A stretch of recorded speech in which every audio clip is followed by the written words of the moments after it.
Space biology. I'm the director of NASA's Johnson Space Center. I am Artemis. I am Artemis. 私はアルテミスです。 Yo soy Artemis. Us some Artemis. Ana. Je suis. Ich bin I Artemis. am Artemis. I am Artemis. I just love the way that that video ends with you and all these other women saying, I am Artemis. What do you think? Why is it so powerful to just hear those three words, I am Artemis? Why does that resonate so much? I think it just represents how far we've come since the Apollo era and how we take advantage of the incredible diversity our country has to offer. Having seats at the table for everyone, spaces for everyone. You heard that a few times in the video, and I think we're proving that out every single day in our work, not just at NASA, but with our international partners. I think it's so important to our ability to succeed on these really complex missions. Yeah, I thought that was a very powerful video, and I'm glad that people got that message, young girls in particular. Another person who you saw in that video is Pam Melroy. She's a former astronaut and NASA's deputy administrator. So why don't we head over to Jasmine Hopkins, because Pam is there with her now. Thank you so much, Megan. Yes, I am honored now to be joined by Pam Melroy, NASA Deputy Administrator. This is just a fantastic night. And we just saw that powerful video with you among so many of the great women here at NASA. What is so important about us now being ready to send, the first woman, the first person of color to the moon? Yeah, I loved watching that video. Just inspires me. So many of those women are my friends, but also they're just such fantastic engineers and scientists and just so many roles at the agency. I've always thought one of the strongest teams that you could ever find is a family, and families have men and women, and so our teams are stronger, I think, when we have that balance and that diversity. So that was exciting. But for me, I was a part of the Apollo generation, and I was very inspired by Neil Armstrong and Buzz Aldrin and Mike Collins on Apollo 11 and all the Apollo astronauts. I just cannot even imagine the inspiration, though, for a little girl. I mean, it never occurred to me that I wanted to be an astronaut, but of course there were no women astronauts then. I think what's going to happen now with the Artemis generation is that first woman and the first person of color is just going to have a huge impact on the next generation. Right. We are just watching with bated breath, and I know that it's going to mean so much to little kids to look up to them. And we understand, too, this is a huge, when we launch Artemis, it's going to be a global accomplishment. We have the Artemis Accords, which are helping us make sure we explore peacefully. Can you tell us more about those? Yeah, it's really important, actually, especially because unlike in Apollo, where it was actually just a few countries that had the capability to go to space, now those capabilities are proliferating throughout the world. And so what we do with the rocket is really important, and how we go is just as important. And how we go is as teams and with our partners, and with a sense of the responsibility that we have as we go out into the solar system to do it peacefully for scientific purposes and responsibly. Right. Pam, you have a great sense of teamwork, and this is definitely not our first time. There's a lot of things that go into testing out a first-time vehicle. There's actually dynamic activity going on right now. So how does this first flight test of SLS compare to other first times, with Shuttle or with Saturn V before that? Well, I can do even better as a test pilot, right? So there's a history there. In fact, the amazing thing about this is, so first flight of a first aircraft, you actually taxi it out to the end of the runway and then run down the runway and come back and check all the data. And then you might take off once and go around the pattern and come back and land. This is a little bit like taking off and going to fly a full mission on your very first flight of an aircraft. And so everything has to be right. So this compares it's very similar to the experiences that all new rocket developments have, where, it's not just about learning the hardware, that's a big piece of it, but it's also about gelling that team together and your procedures and how you're going to deal with issues that come up, because they will come up. They always come up. Exactly. And you have that experience as a test pilot, but also as a former astronaut. In that video, we saw you getting your induction into the Astronaut Hall of Fame, which is pretty cool. So what is your perspective, or what advice do you have for the Artemis astronauts, those ones that are going to maybe set foot on the moon? Oh, well, they don't need my advice. I'd love to elbow them out of the way and go to the moon too. But they are fantastic. I'm so proud of all of our astronauts. I was just talking to Jessica Watkins, who just came back on Crew 4. This generation is prepared, ready, and excited. And I think they're really excited that we're putting science front and center in the Artemis program, too. We're going to learn so much about the solar system from the moon and even about the Earth. And so I think the astronauts are really excited about doing that hands-on science. And they are ready to go. Right, I know they're ready to go, and maybe you are as well. But Artemis 1 is just the beginning. Then we have Artemis 2 and on. We're learning so much. What do you think about this just forward movement that we're making right now? Well, it's really important. This is the Artemis campaign is actually part of a multi-decade effort that we're doing right now, which is really with the goal of creating a blueprint for how we're going to explore with humans and do science throughout the solar system. So we're going to learn through the Artemis campaign on the moon, and then we're going to go demonstrate it on Mars. And then the next destination, who knows where. Right. I mean, we're going so much further than we ever have before. Pam Melroy, thank you so much for joining us. Thank you. Go Artemis. Of course, go Artemis. Megan, back to you. Thank you both for that interview. Now, teams over at NASA's Johnson Space Center are also monitoring today's launch attempt. So why don't we go back over there with Leah to tell us what's going on over there. Thanks, Megan. And you're right, teams here in Mission Control Houston continue to monitor today's events. Again, they will really kick into action once we have liftoff, and they'll remain on console all the way through splashdown.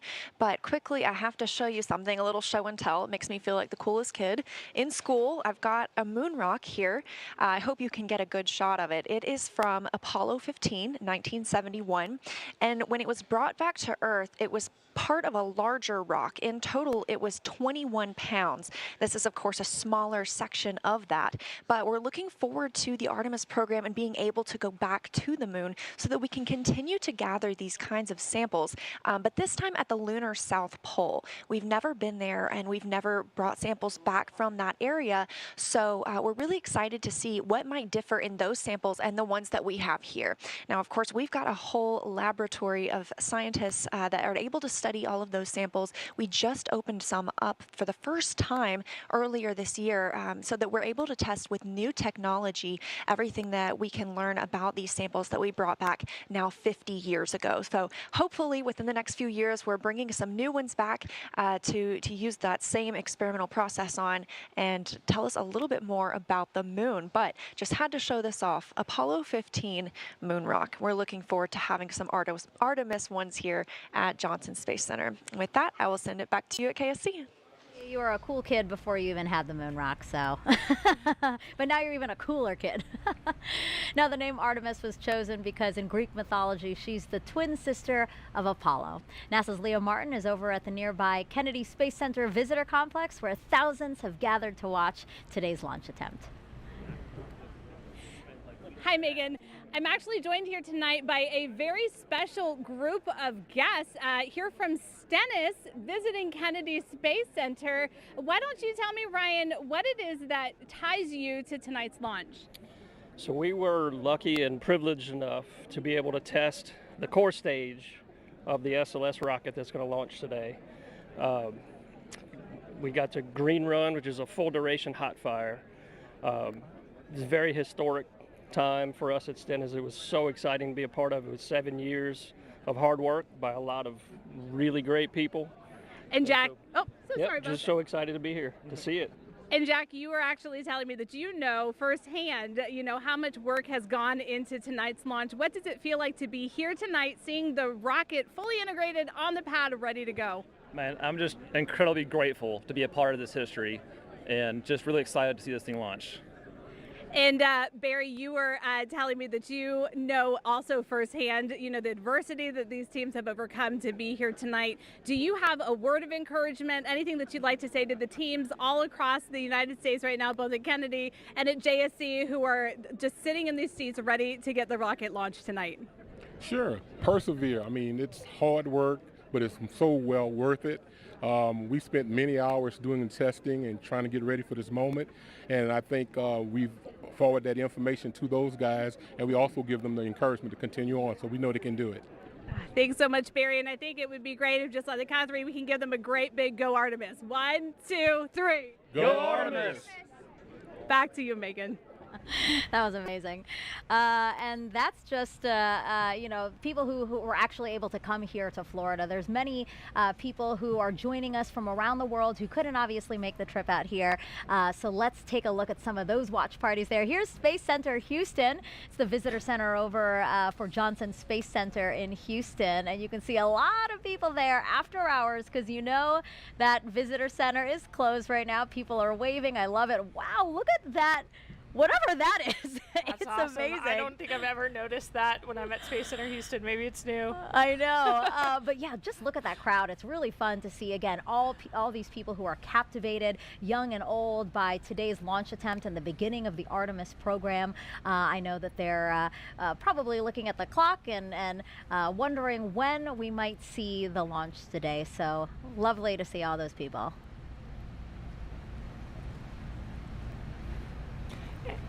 And there's the Space and Rocket Center, where we have a ton of people waving their flags, cheering us on tonight for this incredible launch this evening. I love that. They totally look like cheerleaders, and they're embracing it. I love it. And yeah, this is the U.S. Space and Rocket Center. This is the visitor center over in Huntsville, Alabama. As I've said before, Marshall Space Flight Center there is super instrumental in what the Artemis program is doing. They contributed a lot to the mission, so it's nice to see everyone there. And then here is Airbus in Bremen, Germany. So Airbus is the main contractor for the European Space Agency, and together the company and ESA, they provided the European Service Module, which is an important part of the Orion spacecraft. So we have quite a bit of people there. A more reasonable time over there in Germany. It is 7 a.m. So I'm going to say Guten Morgen to them. Did I say it right? Guten Morgen to them over there in Bremen, Germany. Again, the Airbus company. All right, so let's get another check on the launch team with our Daryl Nail, who's inside there and has an update for us. Yeah, that's right, Megan. So we are clearly in a delay now. The NASA test director, who's basically flying the ship for the launch countdown tonight, has said that we are extending the hold that we were currently in at T-minus 10 minutes and counting. And so that puts us off the 1:04 a.m. Eastern Time launch. We're now slipping indefinitely into the hold. And NASA Test Director Carlos Monge saying that we are currently estimating how much work needs to be done before resuming the polling that is supposed to take place 15 minutes before launch.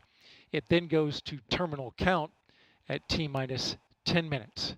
Now we've got an update on the tanking of the upper stage liquid hydrogen tank. Currently 95% filled. We're in topping on that tank. It is the last of 4 tanks in the Space Launch System that needed to be completely fueled up before we launch.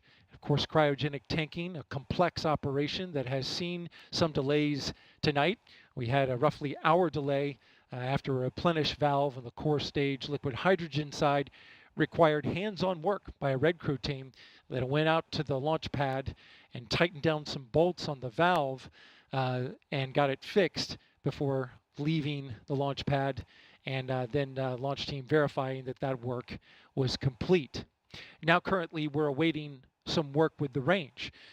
The 45th Space Wing, which oversees the range here, makes sure that the airspace and the ocean out over the flight path is clear, and also has the responsibility to destruct the rocket should it go off track. They have been working on some issues with their equipment and sending a flight termination signal to the rocket. There is testing that must happen with the flight termination system that was delayed by a bad Ethernet switch. Switch has been changed out, and now the range is looking to start testing their connectivity to the rocket in order to preserve that safety function that they are responsible for. So again, we are slipping now indefinitely into the launch window. We're awaiting the launch team to evaluate just how much time is required to complete the work to get this rocket ready to launch. And of course, when we have a new T0 for you, we'll report that out right away. Megan, back to you. Daryl, thank you so much. As NASA prepares to explore the moon, here's a look at the spacesuits and tools that will help us to do that.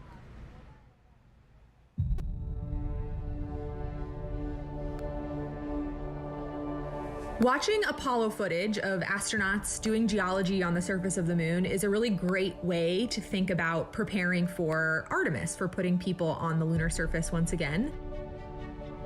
We learn a lot in how they did science operations on the moon and what it's like to work on the moon. You see them doing geology. You see them taking rock samples, putting in a drive tube to take a core sample. You see them bouncing along the surface of the moon on the lunar rover that they used in Apollo 15 through 17. So it's a great way to help drive technology development for the next generation of spacesuits and geology sampling tools. There's these facilities that help us train like we are on the lunar surface. You know, these 1.6G offload systems or putting people in the aquatic environment are great ways to train the mobility part, right? Like, what can you do and how different does it feel to be in 1.6G and do these tasks? We've been training astronauts in geology and geoscience for decades now. The Apollo astronauts had literally hundreds of hours of training in geology before they flew to the moon. It's often said that the Apollo astronauts had the equivalent of a master's degree in geology by the time they flew to the moon. In the intervening decades since Apollo, we've been training astronauts who fly to the International Space Station because when they're on the ISS, they spend time observing the Earth, looking out the window, taking pictures of what they see on the Earth's surface. Now that we're looking at putting astronauts on the surface of the moon, we also take them into the field. We take them to field sites here on Earth that resemble field sites that we expect them to see on the moon. That's the reason why we take them out into places that are unique, like volcanic landscapes or places that are analogous to the lunar surface, to train them on the scale and fidelity of science that you just can't recreate in these facilities. And so by combining this classroom and field training, we're able to prep them for fundamentals of geology, the major driving lunar science questions that we have that we hope to address with the Artemis program, and teaching them how to do field work in relevant analog environments. For just science aspects of developing new spacesuits, can it get you to where you need to go? And then once you get there, can you do the cool science that you need to do? And so that's, can you move effectively and efficiently in the suit to be able to collect the samples or use the tools or the instruments? For the visibility, it's like, can you make the necessary observations that you need to? Or does the suit have the lights on it that it needs to illuminate the surface and make the observations you need to? The lunar South Pole holds tremendous resources that are going to allow us to continue to explore. This is a place that we've never been before. There's so much to be learned from getting boots on the ground and exploring a unique place that challenges us as humans and also helps us develop technologies that make our everyday life that much better. We think there might be volatiles present at the South Pole. By using these volatiles, we'll be able to do things like create drinking water, create rocket fuel to launch astronauts back to Earth. And so by harnessing the power of the land, we'll be able to help astronauts establish that long-term sustainable presence.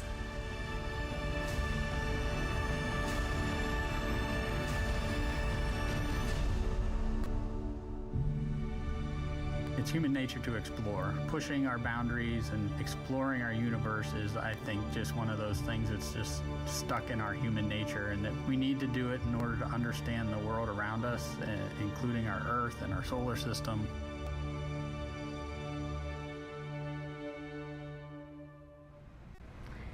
We just heard there how curiosity is just a part of us.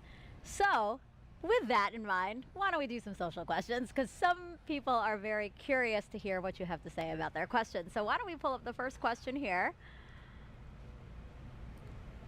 What are your thoughts on the responsibilities that come with going to space? Obviously, a question for you. I am not going to space. Yeah, the opportunity to travel to space comes with a lot of responsibility. I think for all of us, it's a huge honor to be a part of these teams, and the work we're doing is so critical in supporting scientific discovery on the ground. So on the International Space Station, we're a national laboratory.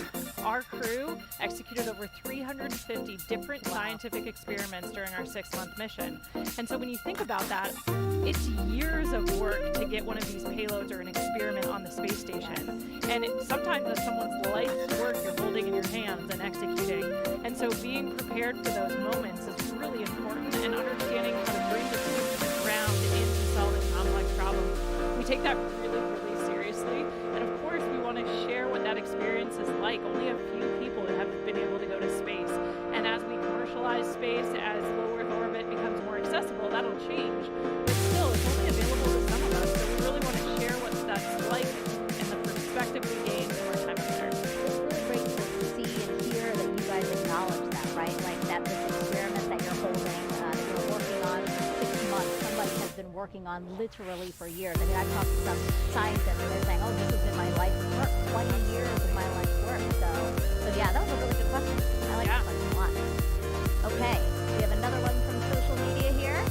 Astro Kayla, have you considered what you might say if you had the opportunity to be the first female to set foot on the moon surface? No, I have not considered that. If I was in that role, it's something I would take really seriously. I think the iconic words of Neil Armstrong, you know, one small step for man, one giant leap for mankind, are something that we all know, whether you witnessed that moment or not, or it happened before you were born. For me, I think we all have that embedded in our psyche, those important words. So I think it's something I would have to think a lot about ahead of that mission. Yeah, that would be in the history books. That'll be something you're remembered for. Oh my gosh, I'd be so anxious delivering it, even after I've thought of what I want to say, like to actually open my mouth and say it from the surface of the moon. Wow. Yeah. That we'll have to think about that one for sure. Okay, let's see another question here.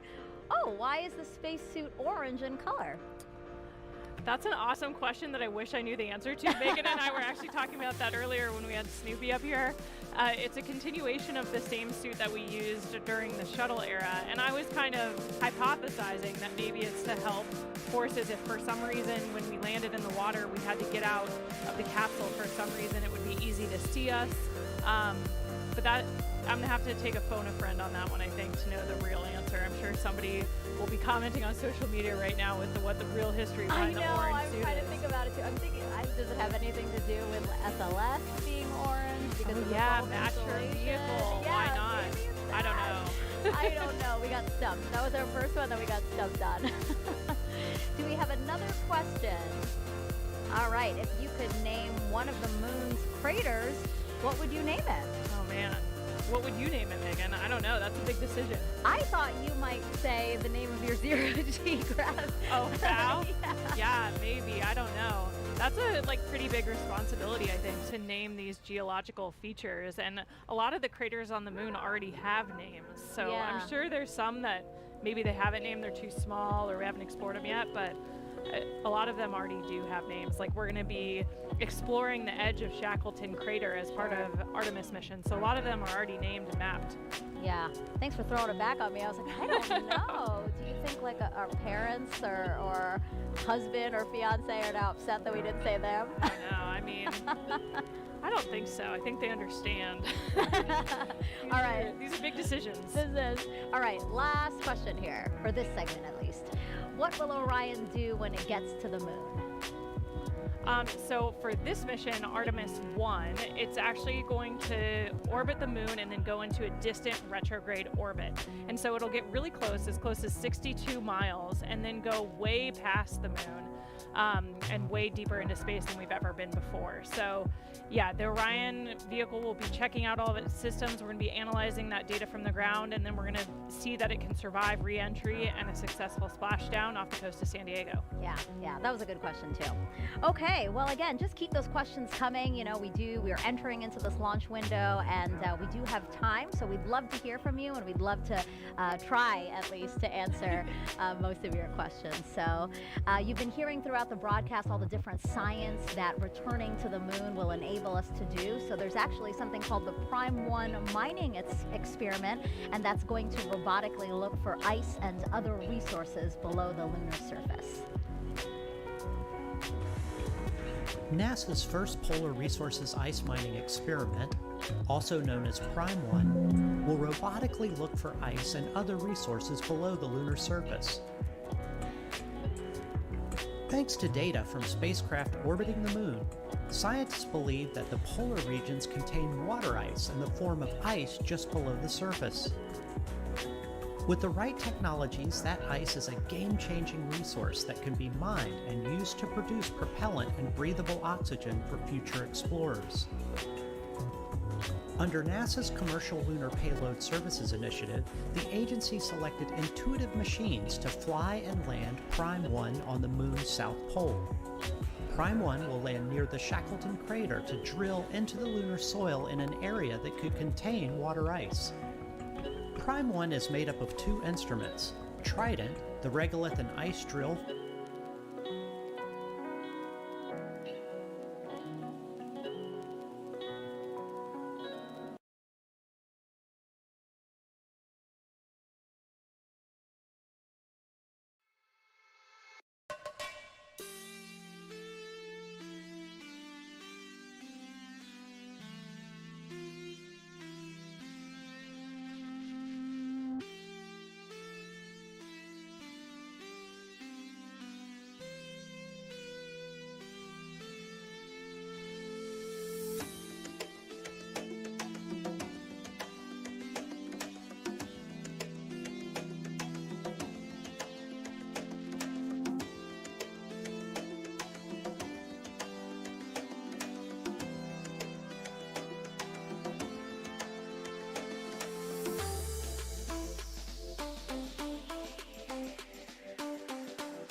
Now they'll expend their propellant a little over 2 minutes into the flight. They will separate. We'll see them flare off onto either side, and then the core stage continues to fire.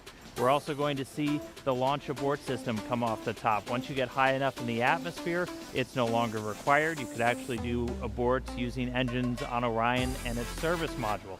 I will also note that on the launch abort system, it's got those 3 solid rocket motors. The jettison motor is active.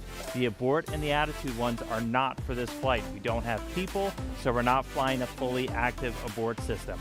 We also have 3 fairings that are there to protect Orion, the service module and the crew module, as we're flying up through the really dense parts of the Earth's atmosphere. Next up, we'll hit core stage separation. So we've got 4 main engines. We'll hear MECO, main engine cutoff. Those engines will shut down, the core stage will separate, drop away. It's eventually going to splash down in the ocean. And that hands over the propulsion duties to this, our upper stage, the Interim Cryogenic Propulsion Stage, or ICPS. Its first job is to execute what's known as a perigee raise maneuver. So the perigee is the lowest part of your orbit. You have a perigee, that's your low part, and an apogee, that's your highest point. We're going to raise up the perigee, and that's going to actually put us in a nice circular path around the planet. And while we're there, that gives us time to check out Orion. We're flying it in space for the second time, the first time in this fully integrated stack with SLS. We'll be able to look at all of Orion's systems, make sure those solar arrays are capturing the sun's energy and turning it into electrical power for Orion's systems, make sure the communications are working, all of our guidance, navigation, and control. That is your time to make sure you have a healthy spacecraft before you do something that is going to send it to the moon. And that's next up on our list. That's the trans-lunar injection. For today's launch profile, that's going to be a firing of about 18 minutes of that single engine on the upper stage. Now that engine optimized for a vacuum, it's producing about 24,000 pounds of thrust. So it's a pretty big engine, and it's doing that because we need enough energy to be able to send our payload, Orion, beyond low Earth orbit and send it on a path to head out to the moon. Now after that burn is complete, ICPS separates. It's going to do what's called a disposal burn. So it's going to send itself on a path from Earth around the moon and slingshot out into what's known as a heliocentric orbit. So it's going to completely leave the Earth-Moon system and go into orbit around our sun. But after it separates, propulsion duties get handed over to this, the European Service Module, and it's got a couple of different engines that it's going to be using, and we're going to be testing those out just on day 1. We're going to do what's called the Outbound Trajectory Correction Burn 1. And we'll do a couple of these trajectory corrections as we're flying out to the moon, but that first one is that first critical test of this large engine, the Orbital Maneuvering System engine. That's the one that has the most thrust, generating about 6,000 pounds of force in a vacuum, and that's what's going to be doing a lot of our maneuvers, or giving us that pushing power as we do these maneuvers around the moon to enter into what's known as Distant Retrograde Orbit, or DRO. And that's this dotted line that you see around here. Now we call it distant basically because of the distance we're away from the moon. We're about 40,000 miles, a little bit less, off the lunar surface. And then we call it retrograde because the moon orbiting planet Earth in this direction, going in a counterclockwise fashion, we're going to be entering into a clockwise orbit around the moon, opposite retrograde. Now to do that, we're going to get in close, we're going to dip in off the lunar surface. We're going to be about 80 statute miles off the lunar surface as we do this outbound powered flyby. Again, the major thrust coming from that Orbital Maneuvering System engine. After we do that, we'll do a final maneuver to actually go into that distant retrograde orbit, that DRO. Now, why DRO? Why are we not just going around the moon and coming back on like a free return trajectory, which we did on some of the Apollo missions? Well, in DRO, it's a very stable orbit. It doesn't require a lot of fuel to maintain that area around the moon. So it gives you a lot of time to really test the spacecraft. If you followed with any launch of a new spacecraft, you know there's only so much testing you can do on the ground. Once you actually put all of that hardware in space, in the environment that it's going to be operating, hundreds of thousands of miles away from Earth, you're going to learn things you didn't even realize about everything from communications, the life support systems, the thermal control. Everything on a spacecraft needs to get put through its paces in this environment before we put people on board, and that's why we're heading out to DRO. Eventually, though, it's going to be time to come home, and we will do a DRO departure maneuver. This, again, firing up that Orbital Maneuvering System engine and others on the service module, and this is what's going to commit us from leaving the moon and heading on back towards Earth. We'll dip in once more, close off the lunar surface, slingshot and use the lunar gravity to do this return-powered flyby, and then similar to the way out, we can make correction burns as we kind of fine-tune our path back towards the Earth. and then it's time for re-entry. A couple of things happen before that. One of the really critical ones, spacecraft separation. We're going to detach the European service module shortly before re-entry. Its job largely done. That burns up in the Earth's atmosphere and reveals on the crew module the heat shield. I circled it earlier. This is goal number 1 of the Artemis mission. Artemis 1 mission is testing this heat shield at lunar return velocities, because when we make that trip around the moon and we come back, we are going in speeds of excess of 20,000 miles an hour. So when we slam into the Earth's atmosphere, it's going to heat that thing up to more than 5,000 degrees Fahrenheit. For the Artemis 1 profile, we're going to do what's known as a skip re-entry. So basically, you can come in too shallow and skip off the atmosphere, too narrow, and you're going to do what's known as a ballistic entry, which really heats things up. We're going to do kind of a mix where we're going to skip once off the atmosphere, and that we're still going to get the heat, but that helps to reduce some of the G loads on the crew. Once you're through that, you get to parachute deploy. There's 11 parachutes in total that are going to slow Orion down before it splashes down. We're going to be going from 20,000 miles an hour to about 300 miles an hour before those parachutes deploy, and then they do a final job of getting it in the water in the South Pacific. We've got these big orange balloons. That's an uprighting system, so even if Orion landed in the water upside down, those can inflate, and they put us back upright into what's known as stable 1. That's where you want your spacecraft to be, nice and upright in the water, especially if you're an astronaut in there floating. Now, we also have a large U.S. Navy ship with a big bay that's going to basically come up and swallow Orion into its deck, and you've got a couple of other assets in the area to help recover hardware, the forward bay cover, parachutes, things like that.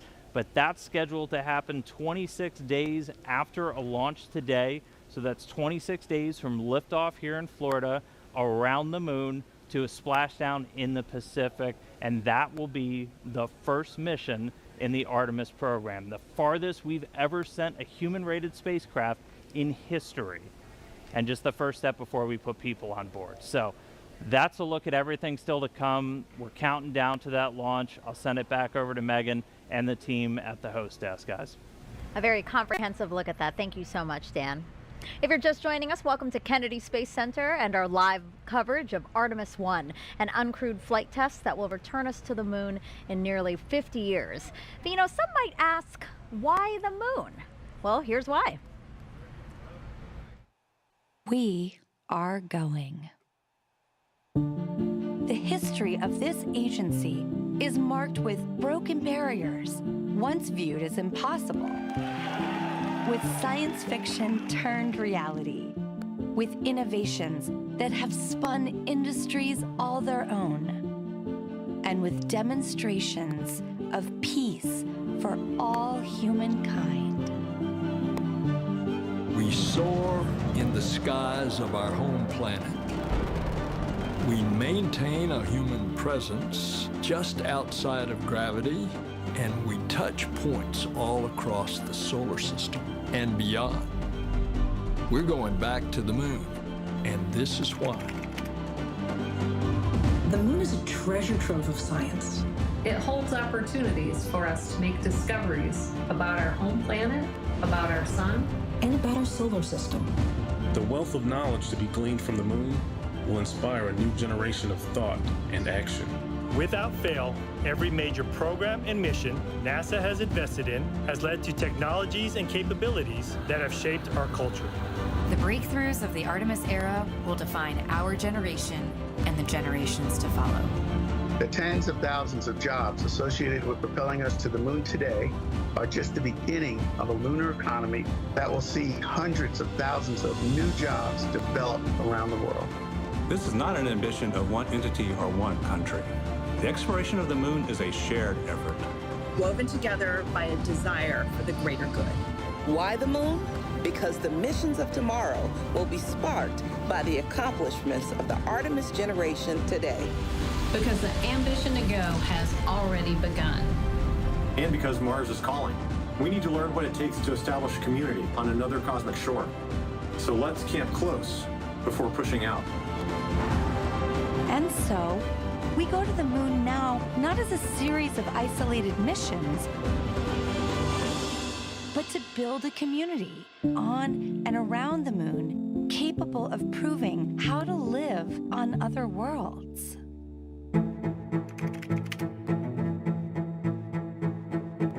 We'll use the lessons from more than 50 years of peaceful exploration to send a new generation to the lunar surface to stay. We will anchor our efforts on the lunar South Pole to establish the Artemis Base Camp, positioning us for long-term science and exploration of the lunar surface. We will prove what it takes to assemble a complex ship in deep space.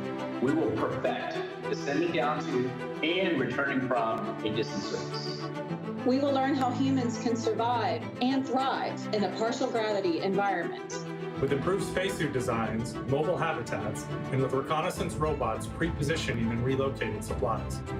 We will learn how to utilize the resources we find on these other worlds, starting with finding water ice and purifying it into drinkable water. And refining that into hydrogen for fuel and oxygen to breathe.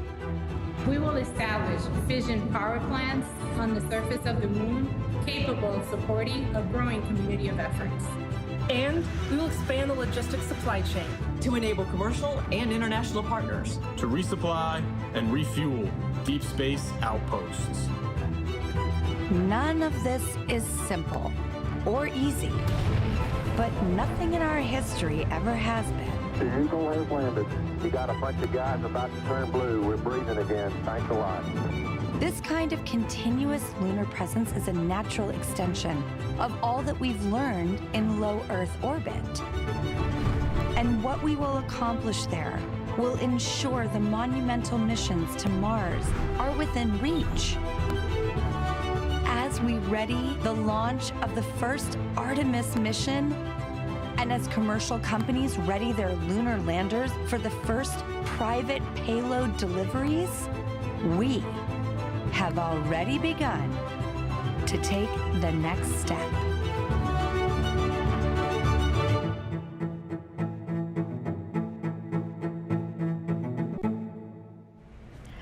Throughout this launch broadcast, our NASA's Leah Martin has been introducing us to people over at the Kennedy Space Center Visitor Complex who have come out for hopefully the maiden voyage of Artemis 1.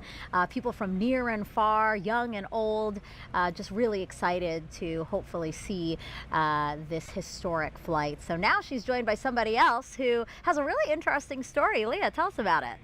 Megan, I think one of the most exciting things about being here tonight is being with people who are like-minded, who have such a strong tie to the history of our nation's space program and their love of spaceflight. And I actually struck up an amazing conversation with Scott here, and you were telling me about the special tie that you have to tonight's launch as well. Oh yeah, I literally grew up with NASA. My father went to work with the NACA before NASA. Went to work for Dr. von Braun, followed him over to Marshall Space Flight Center, and became, when it became NASA. He worked on the Jupiter C, Redstone, Saturn 1, Saturn 5, and then because of that, he brought me here to see Apollo 11 launch. So that was my first launch. I was 5 years old. I loved it. Still remember the sound. That's about all. And then years later, through my flying career, I was able to bring my sons back with my friends that flew the shuttle, and they saw 5 launches and 4 landings. But basically, I wanted to be here. I was here for the first moon launch, the last moon launch back when Uncle Gene Cernan, our family friend, went to Apollo 17. So I wanted to be here for this because it's kind of in our family, in our blood. And hopefully I'll be around for the next one when we go and land again. So that's incredible. So you have NASA actually in your DNA, grew up with the program. Yeah. I knew most of the German scientists. The kids sat in our lap, Dr. Ernst Stirlinger, and my father flew with von Braun because he was a general aviation pilot as well. So they'd get off work and fly. And they were in Life magazine together, National Geographic, so it was fun. I literally got to knew Al Shepard, all the Mercury, Gemini, Apollo guys, and it was an honor. I would have loved to have been an astronaut, but I went a different route, and but I can still come here and see them. We can, and we're so grateful, so thrilled to see you here tonight, and so excited that you will be able to actually compare the last launch and the sound of the last one with the one tonight. It's absolutely going to rock the sky. I want it to be even louder. I want to feel it. Yeah. Well, thanks so much for joining us tonight. It's been an honor to meet you. And Megan, we're going back to you. Leah, thank you so much for sharing that. That was such a fun story. Here we are now at Space Center Houston. This is a live look inside of the visitor center there. Lots of people hoping to see the launch today. I love this guy in the front with his NASA shirt representing. And again, just seeing children and young and old, just all these people who feel captivated and are excited about our next giant leap into deep space. So glad to have them here. Oh my gosh, I love this. Yeah, the team in Marshall and Huntsville there is always ready for their shot, waving their flags. They're super pumped. That's the home to the SLS program office, so they have a dog in the fight tonight, seeing Artemis launch for the first time. Is that an inflatable astronaut in the center?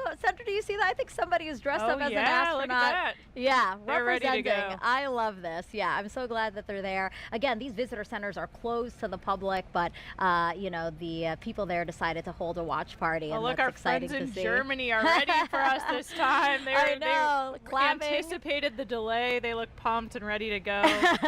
So these are employees of Airbus. Airbus is the main contractor for the European Space Agency, and together they provided the European service module for the Orion spacecraft. So really, we should be applauding them. They shouldn't be applauding. Thank you so much, guys, for your contribution to the program, and can't wait to see Orion and SLS launch. Okay, so now let's head back over to Daryl Nail over with the launch team so we can hear any updates about a new T0. Yeah, Megan, thank you. And a clearer picture is starting to emerge as the launch team now reports out that they only have a few minutes left of work to do before they're ready to pick up polling.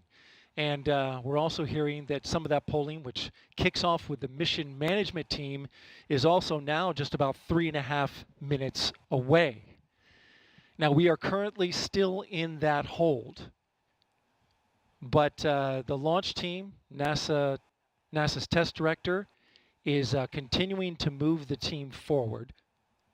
We've wrapped up work on the upper stage and the lower stage. You're looking now live inside Firing Room 1, where Launch Director Charlie Blackwell Thompson is overseeing her launch team. We've had a number of delays that have put us off the T0, but we are starting to track to a T0 close to around a quarter till, top of the hour. But we do need to have some polling that takes place. I'm pausing now because I'm listening in to the teams as they communicate.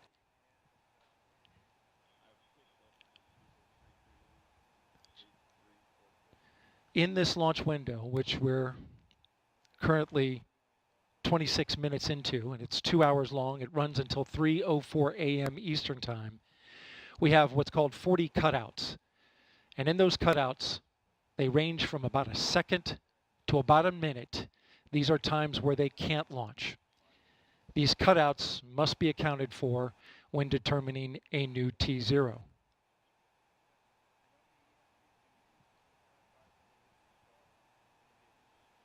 The upper stage of the rocket, which was the last to get ready and configured, just recently the team cycled the liquid hydrogen valves, which is required, and they are currently working on the LO2 valves, liquid oxygen valves in the upper stage. That work is almost done.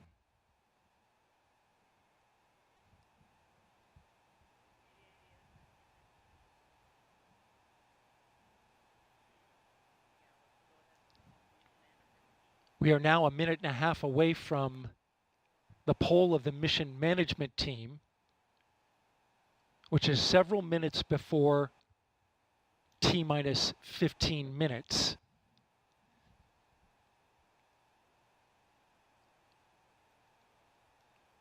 When that poll starts, we'll get a clearer picture of RT0.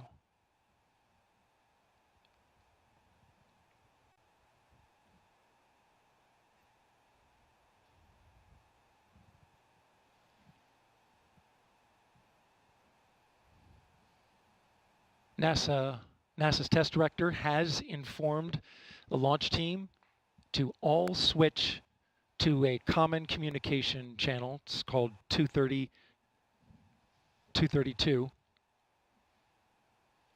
And what this means is that the entire launch team is now on one channel, and all future communication will happen there, whereas there are many channels. Now they reduce it down to one.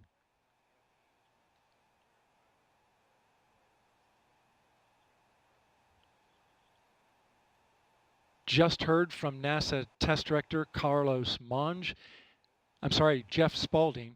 Jeff Spaulding's on. They swapped out. There are currently no constraints to launch. Great news. Again, no constraints to launch. And they're getting ready to pick up with a poll to determine readiness for launch.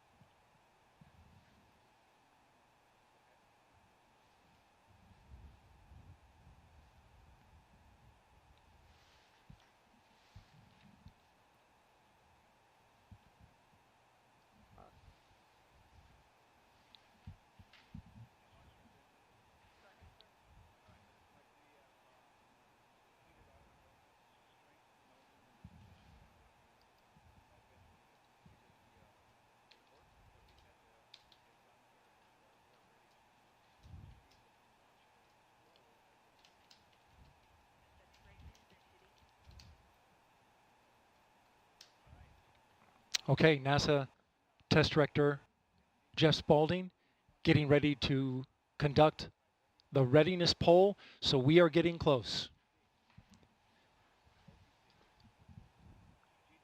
We're going to pull up the audio now so that you can listen in. LPs go. And rock. Rockets go. All right, copy all. And Launch Director NTD, our launch team is ready to proceed at this time. I copy all NTD. At this time, I will proceed with my poll. And attention on 232, this is the Launch Director performing the final poll for launch. Verify no constraints and go for launch. EGS Program Chief Engineer. EGS Program Chief Engineer verifies that the EGS, SLS, and Orion Program Chief Engineers have no constraints and are go for launch. Copy, Greg. Thank you. EGS Chief Safety Officer. The EGS CSO verifies the SLS, Orion, and EGS CSOs have no constraints and are go for launch. Copy, John. Thank you. Range weather. Weather has no constraints and weather is go for launch. Copy, LWO. And Mission Manager.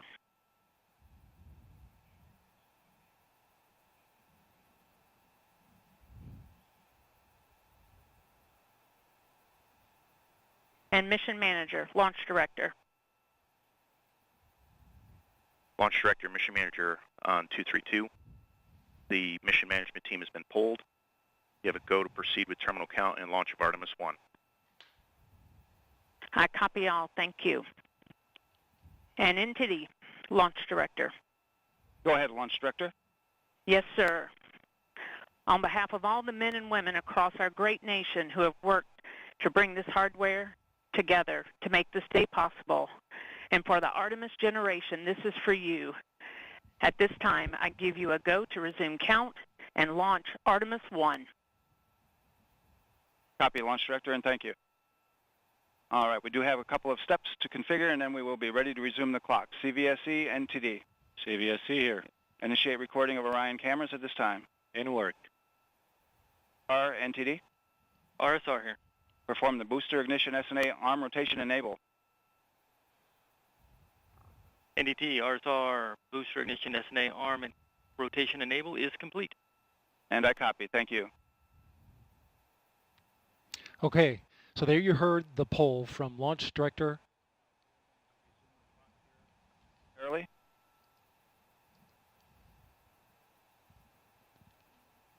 getting ready to get that new T0 time.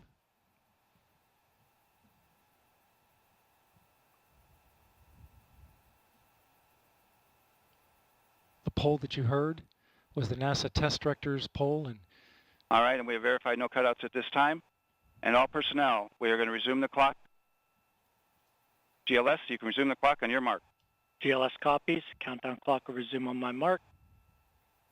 3, 2, 1, mark. GLS mainline has been initiated. Okay. T-minus 10 minutes and counting. We are T-minus 10 minutes away from liftoff of Artemis 1. As you can see, the clock is now moving. Let's put that up. T-minus 9 minutes and 47 seconds. The L-minus 15 poll complete. Show 06:47:44 is the new liftoff time. Affirm. Okay.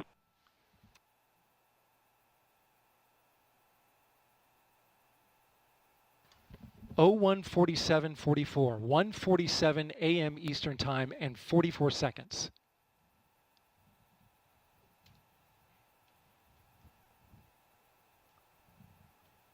We went straight into terminal count.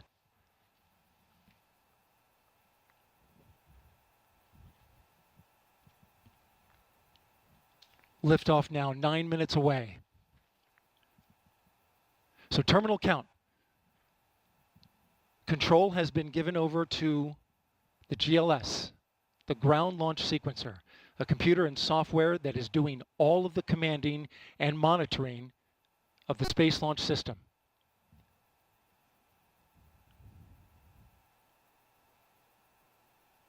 We'll hear call-outs from the GLS operator, Alex Pandalos.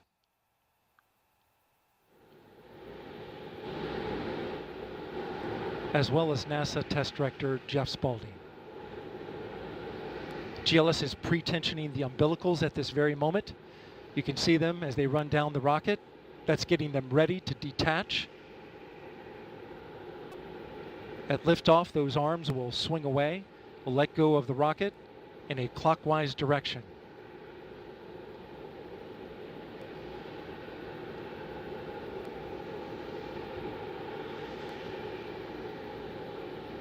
T-minus 8 minutes and counting.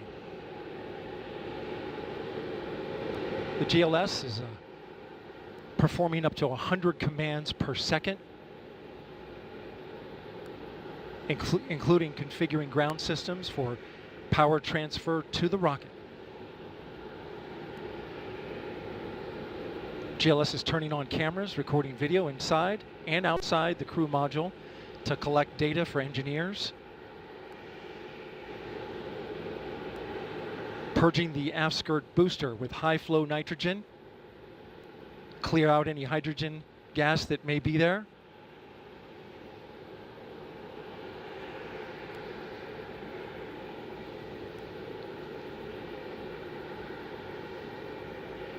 You can see the crew access arm is already retracted. When there is crew during Artemis 2, it would happen at T-minus 6 minutes.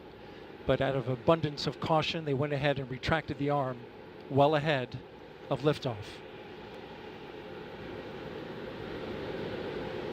Want to point your attention to the base of the mobile launcher. If something wasn't done to reduce the power from the pressure caused by the rocket's ignition and thunderous sound, it could damage the rocket. So the ignition overpressure and sound suppression system will flood the mobile launcher with water. You'll see that sequence start at T-minus 17 seconds. Now coming up in less than 30 seconds, the ground launch sequencer will start bringing the high energy systems online, starting with core stage pressurization.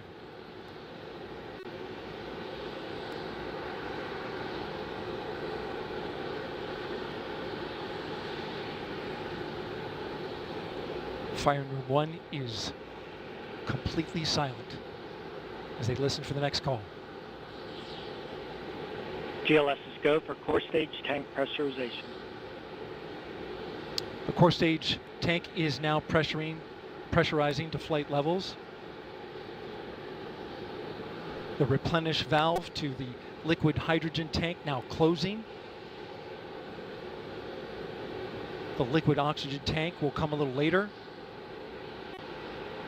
Now we're arming the Orion ascent pyros and transfer to internal power.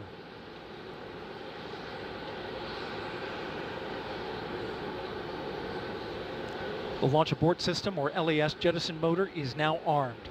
On this flight, the abort motor is inactive because there is no crew on board.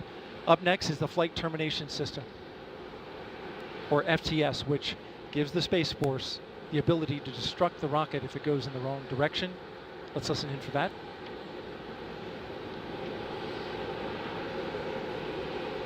GLS is go for FTS armed. The flight termination system is now armed. Coming up at 4 minutes and 40 seconds, a big moment.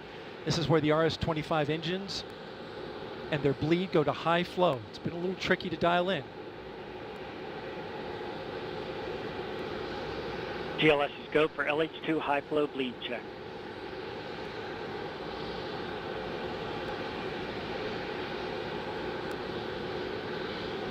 Good word, we've passed that. The cryo team got the LH2 engine bleed pressure loop dialed in. They are now at the right temperature for launch. Countdown continues. T-minus 4 minutes, 15 seconds. Up next, GLS fires up the KPUs. Those are high-speed turbines which provide pressure to hydraulic pumps that steer the RS-25s. Stands for Core Stage Auxiliary Power Unit Start. GLS is go for core stage APU start. That now leads to the thrust vector control test at T-minus 2 minutes and 30 seconds. That can proceed now, and we will see the engines gimbal at the bottom of the core stage.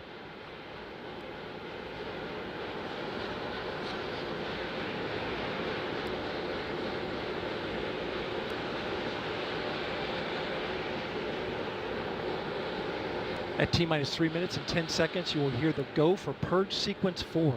That's a helium purge of the 4 core stage engines downstream of the propellant valve, getting the air and moisture out.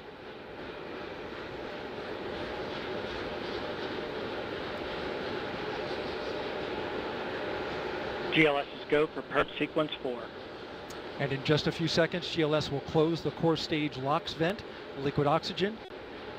The white vapor cloud caused from the super cold gaseous oxygen condensing the water in the atmosphere will disappear. You see it coming out there now. And there it goes, it's closed. LOX vent closed, pressure rising in the core stage LOX tank to flight levels. Coming up in 15 seconds, look for that thrust vector control actuator test. Engines will gimbal.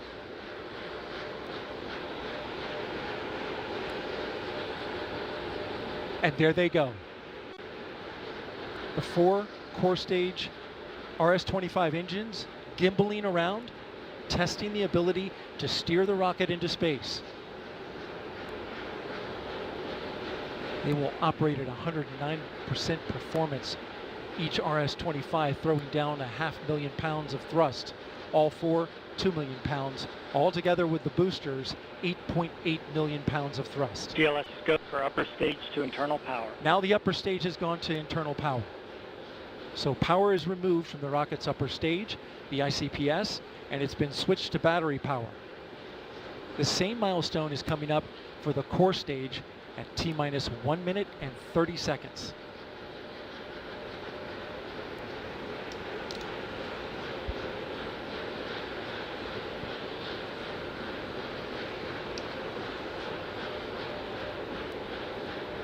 GLS is go for core stage to internal power. The rocket's core stage, which houses the 3 flight computers, is now on battery power.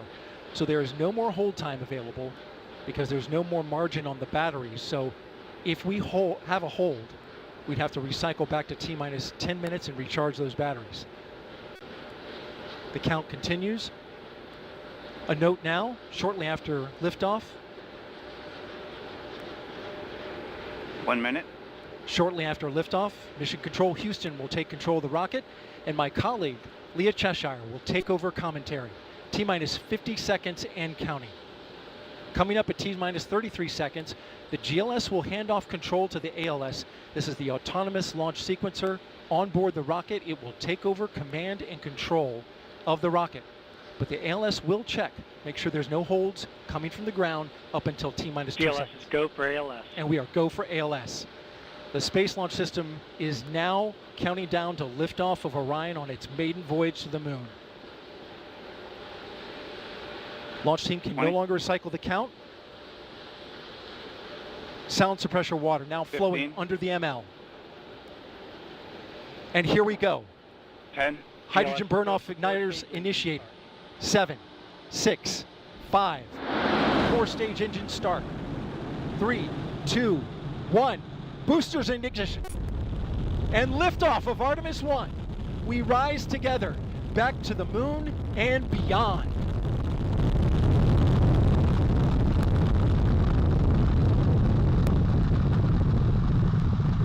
All 4 RS-25 engines on the core stage and 2 solid rocket boosters now propelling the vehicle at 128 miles per hour. Hearing good control on the roll from teams in Mission Control Houston. All good calls so far. Now 30 seconds into the flight of Artemis 1. First milestone will be for the vehicle to pass through max Q at about 1 minute and 9 seconds into launch. This is the greatest period of atmospheric force on the rocket.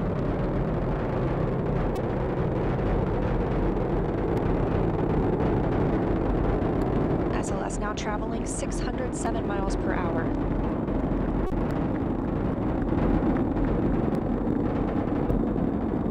You're looking at 8.8 million pounds of maximum thrust. Quiet here in the loops in Mission Control.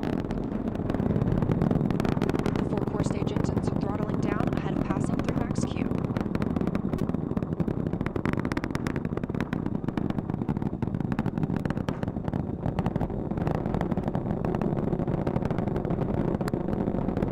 Now 1 minute, 21 seconds into the flight, traveling at 1,420 miles per hour. The 4 core stage engines are back at maximum thrust.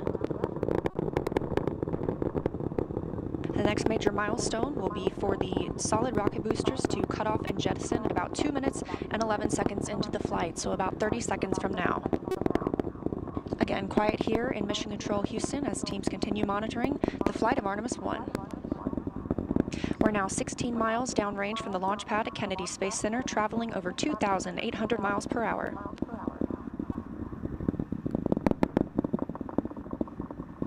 Standing by for solid rocket booster jettison and shortly thereafter.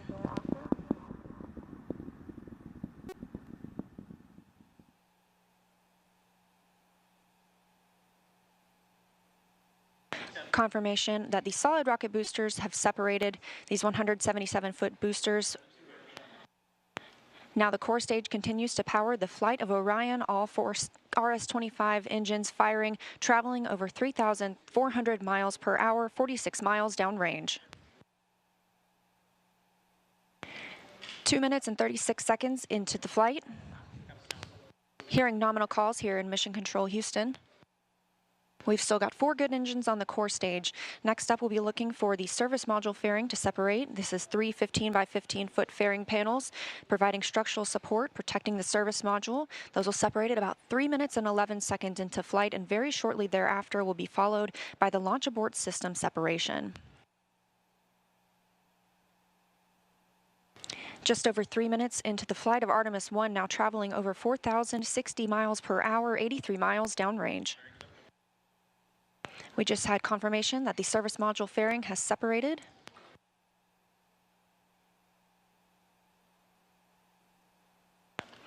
And that the launch abort system pyros have fired, separating those from Orion as well. For future crew members,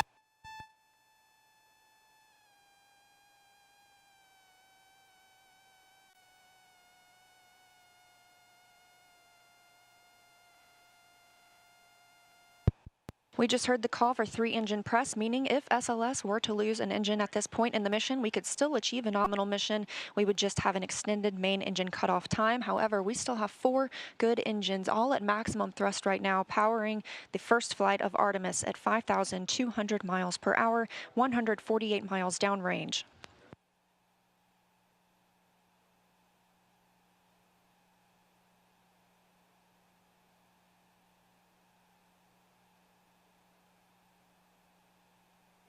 We're 4 minutes and 16 seconds into the flight of Artemis 1. So far, we've had a clean ascent. We saw those solid rocket boosters jettison about 2 minutes and 11 seconds after liftoff. Shortly after, we had the service module panels, fairings separate, as well as the launch abort system. The launch abort system was inert for this flight, except to perform this separation. Those 4 core stage engines will continue to fire and power the flight of Artemis 1, now traveling over 6,800 miles per hour, 229 miles downrange.